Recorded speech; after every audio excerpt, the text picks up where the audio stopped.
Is a festival so absurd that it almost started a global conflict? Is it really that absurd that a whole team was denied entry to a stadium? Whoa!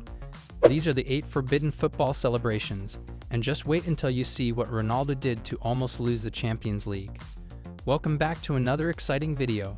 Today's video is about 8 banned celebrations in football. Before we start the video, please like, subscribe, and press the bell icon. Number 8. Above all, Richarlison managed to score a goal, is intended to light a stadium on fire. This is how it operates. He became a vital element of the Everton team and scored goals while there, while Charlotte's song was a smoke. And he became so pleased after beating Chelsea to win the game that he went above and above the call of duty. To be honest, it looked pretty good. Regretfully, Richarlison was quickly under pressure, since the English FA did not find him impressive. They called this improper misbehavior, and Richarlison was fined $25,000 and suspended for 1 game after he acquiesced to the charge. Number 7. That's practically as outrageous as Robbie Fowler getting wasted on live television. Anger was high before the 1995 Merseyside Derby for Robbie Fowler. Everton supporters had been accusing him for months of enhancing his performance with illegal substances. Furthermore, Fowler had grown tired of defending and explaining himself. Thus, he made fun of him right after he began the score. Whoa. Fowler's manager, Gerard Houllier, emerged to clarify that the celebration was merely a replica of a dance. But you're not fooling anyone, guy. Fowler was ecstatic beyond belief. The FA punished him by fining him $50,000 and suspending him for 4 games. Number 6. However, Fowler was spared from paying with his career, in contrast to Georgios Katidis. Katidis was an AIK Athletics participant. In the Greek Super League match against Varia NFC, he scored the game-winning goal. Sidiye was pissed up over this one, and you would think that was the last of him once he removed his top. However, he had one more party scheduled, which would break the bank. Folks, this festival used to be a unique way to honor Adolf Hitler. And in case you are not familiar with this monster, let's just say that Hitler started World War II and massacred almost 10 million people. Thus, not long after Katidis took this action, everyone, including his supporters, went insane. The AEK Athens supporters declined to back Katidis and his actions. Katidis was banned from all sports in Greece for the remainder of his life after the Greek FA got involved. How miserable a way to finish one's career. I advise learning a specific salute before the game if you plan to use one. Number 5. You don't want to end up like Nicolas Anelka or Katidis. In 2013, Anelka joined West Brom to make his comeback to the Premier League, but his first few months were disastrous. You see, Anelka intended to make a huge statement and ease some of the pressure after he eventually scored his first goal against West Ham in December. But he inadvertently made matters worse. Friends, that placard over there is called a quenelle, and it's anti-Semitic. It was also a reference to the early 1990s Nazi regime. Anelka claimed he had copied the French humorist and Buddy Dudon, but the English FA failed to notice. Thought that way, and he received a 5-month penalty. Anelka's contract was later terminated by West Brom, and he retired a few months later. Compared to Salman Kalou and Didier Drogba, 2 of his former teammates who nearly backed jail time for their support of prisoner, Anelka was not as fortunate. Number 4. In 2008, Chelsea defeated Middlesbrough 2-0, although the outcome was not even the primary story. After Drogba and Kalou scored, their celebration sparked a fervent debate. They are both from the Ivory Coast, where Antoine Sale, a well-known activist, was just let out of jail. Thus, it seemed that Drogba and Kalou's festivities were in favor of his release. Even worse, Ipswich Town's David Norris had already received a punishment from the Football Association for making the same gesture.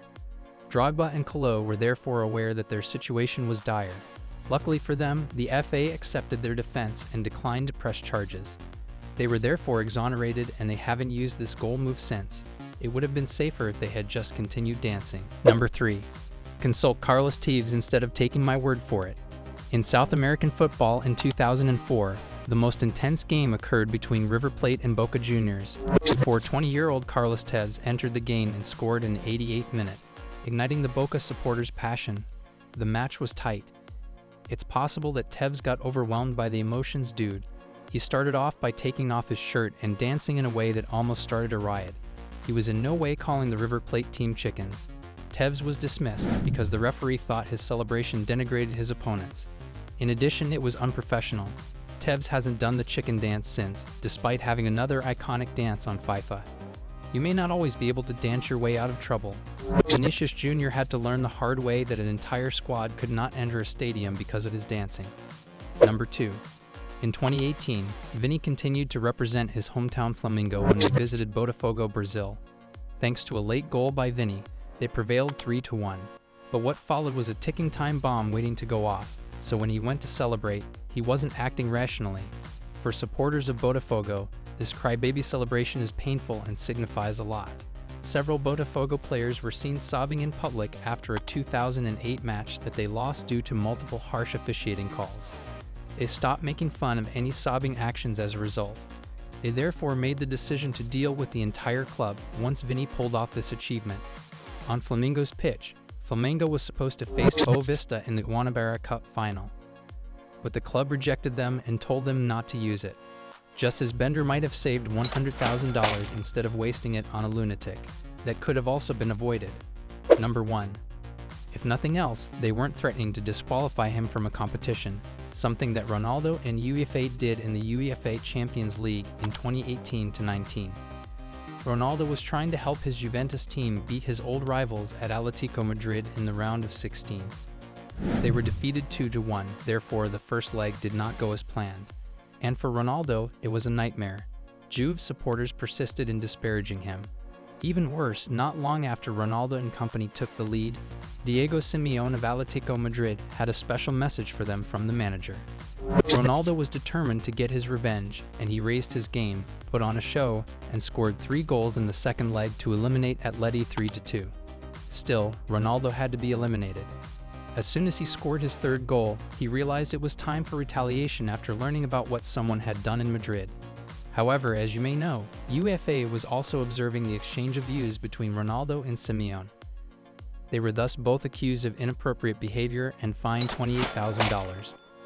Ronaldo was fortunate that UEFA withdrew their threat to ban him from the quarterfinals. It is unlikely that Simeone and Ronaldo will make this move anytime soon. Football is a game of passion and emotion, and celebrations are a big part of expressing that joy. However, as we've seen, not all celebrations are welcomed by the authorities, leading to some being banned. These 8 banned celebrations highlight the fine line between expressing joy and crossing into controversial territory. From political statements and provocative gestures to excessive choreography and unsafe antics, these celebrations have left a mark on football history for all the wrong reasons. While players continue to find creative ways to celebrate their moments of glory, it's crucial to remember the spirit of respect, sportsmanship, and safety that underpins the game. Thanks for exploring these unique and sometimes shocking moments with us. Stay tuned for more fascinating insights and stories from the world of football. Until next time, keep celebrating the beautiful game responsibly and with respect for all.